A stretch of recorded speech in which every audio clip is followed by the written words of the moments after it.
नमस्कार, स्वागत है आप सभी का। मैं हूं हिमांशु और आप देख रहे हैं हलचल इंडिया। बेबाक खबर तेज असर। आइए नजर डालते हैं आज की खबरों पर। मुजफ्फरनगर जिले में उज्जवल राणा मामले में बुढ़ाना डीएवी डिग्री कॉलेज के प्राचार्य प्रदीप कुमार की अंतरिम जमानत के विरोध में भारी प्रदर्शन हुआ। उज्जवल राणा के परिजन, किसान नेता और छात्र कलेक्ट्रेट में एकत्रित हुए और वहां प्रदर्शन किया। प्रदर्शनकारियों ने डीजे कोर्ट में पहुंचकर प्राचार्य की जमानत याचिका पर नाराजगी जताई। भारतीय किसान यूनियन राजनीतिक के राष्ट्रीय प्रवक्ता धर्मेंद्र मलिक ने आरोप लगाया कि कुछ राजनीतिक दल प्राचार्य को बचाने में लगे हैं। उन्होंने चेतावनी दी कि यदि जनप्रतिनिधि अपनी हरकतों से बाज नहीं आएंगे तो आगामी 16 नवंबर को उनका नाम सार्वजनिक कर चुनाव में सबक सिखाया जाएगा। धर्मेंद्र मलिक ने अभियोजन पक्ष की कार्यवाही पर भी सवाल उठाए और कहा कि मामले की हाईलाइट होने के बावजूद प्राचार्य के खिलाफ कोई ठोस कार्यवाही नहीं की गई। पीड़ित पक्ष के अधिवक्ता अनूप सिंह राठी ने बताया कि प्राचार्य की तरफ से न्यायालय में जानकारी छुपाकर अंतरिम जमानत याचिका दाखिल की गई थी, जिसे अब रद्द कर दिया गया है। अगली सुनवाई 29 नवंबर को तय की गई है। उसमें जो धाराओं की वृद्धि हुई है, उसका जो मृत्युकालीन बयान होता है, डाइंग डिक्लेरेशन बोलते हैं, उसमें उन्होंने प्रिंसिपल का, प्रबंधक का, 3 पुलिसकर्मियों का, पीटीआई का, मृतक उज्जवल राणा ने बयान दिया है उनके विरुद्ध। उसके आधार पर पुलिस ने उसमें धारा की वृद्धि की है, जो सेशन ट्रायल है। आज अभियुक्त जो है प्रदीप कुमार की जो एंटीसिपेटरी बेल थी, उसमें हमारी टीम पूरी उपस्थित हुई थी, अधिवक्तागण की, उज्जवल राणा को न्याय दिलाने के लिए। माननीय जज साहब ने उसमें 29/11 तारीख सुनवाई की लगाई है। यही प्रगति हुई है और जानकारी में आया है कि कुछ लोग पुलिस प्रशासन पर दबाव बना रहे हैं, नेतागण अभियुक्तगण को बचाने के लिए, लेकिन ये पुलिस ही जान सकती है। वृद्धि हो गई है धारा की 108, 152 वगैरह की। उसमें सेशन ट्रायल है, बाकी की कार्रवाई न्यायालय करेगा। ये न्यायालय जिस तरह से उज्जवल राणा के अंतिम संस्कार पे वहाँ तमाम राजनीतिक दल और राजनीतिक लोग भी वहाँ मौजूद थे, तो अब ऐसा कौन नेता आएगा जो उनके समर्थन में खड़ा होगा? वो मैं नाम नहीं बता पाऊंगा, कुछ गोपनीय बातें होती हैं, लेकिन मुझे विश्वसनीय सूत्रों से, गोपनीय सूत्रों से पता चला है, बताया गया है कि 2 नेता उसमें जो है काफी बढ़ चढ़ के उन्हें बचाने का प्रयास कर। इस पूरे मामले में पुलिस का क्या रवैया आप मानते हैं? धाराओं की वृद्धि होने से तो ये लगता है कि पुलिस सकारात्मक कार्य कर रही है, प्रशासन जो है सहयोग कर रहा है, लेकिन कहीं ना कहीं दबाव था, इसलिए डिले हुआ है। अब ऐसा प्रतीत हो रहा है कि पुलिस प्रशासन आपका सहयोग कर रहा है।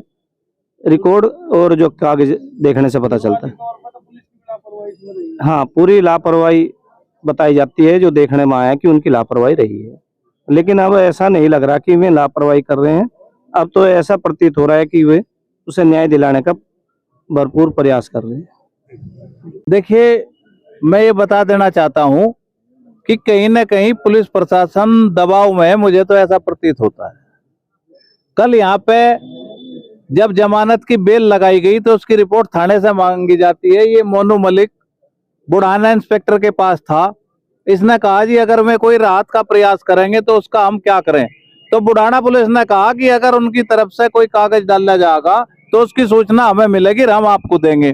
मतलब बेल डल चुकी थी, लेकिन पुलिस इनको गुमराह कर रही थी। दूसरी बात, हमें जो है वकील साहब को और सब लोगों को, दूसरे वकील साहब हैं बहुत सारे वहां पे आए थे, एडवोकेट साहब, उनका धन्यवाद है। इनको खड़े करने की आवश्यकता नहीं थी।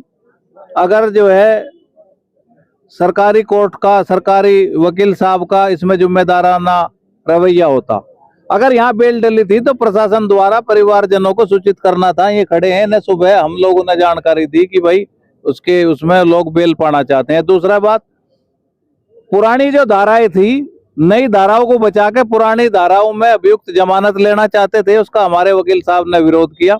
अगली धारा, मैं आपको केवल एक बात कहना चाहता हूं कि पिछले 3 दिन से एक जिले के बहुत बड़े राजनेता का नाम इस प्रकरण में आ रहा है कि वो अभियुक्तों को बचाने का प्रयास कर रहा है। आज मैं नाम नहीं बता रहा, 16 तारीख के बाद या तो अपने रवैये में सुधार कर ले और नहीं तो इलाज उसका भी होगा। चुनाव 2027 में ही है, विधानसभा का मुंह नहीं देखने के नाम भी आपको मीडिया के सामने बताओगे। इसलिए कोई जातिगत विषय नहीं है। वो बच्चा किसी एक समाज के लिए नहीं लड़ रहा था, वो हर समाज के उस बच्चे के लिए लड़ रहा था जो कॉलेजों में जाके एक सपना सजोते हैं कि हम शिक्षा को ग्रहण करके और इस देश की रीढ़ बनने का काम करेंगे, आईएएस, आईपीएस और इंजीनियर बनने का काम करेंगे।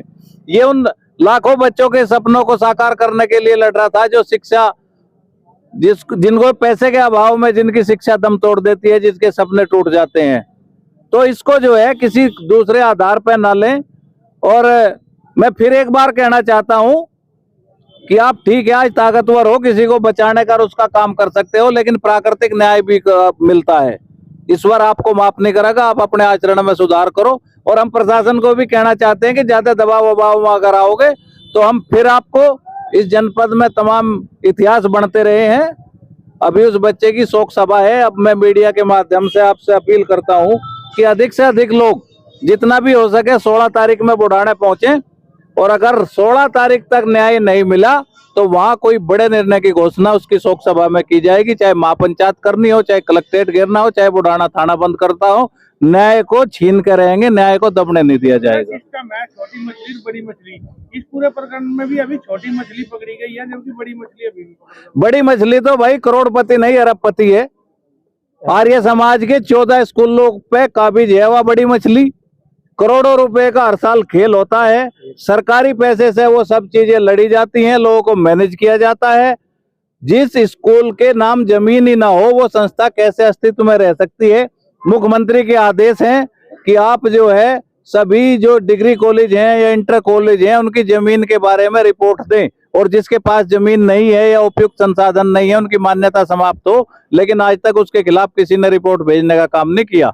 डीआईओएस उस प्रबंध समिति को समाप्त करने का काम नहीं करता।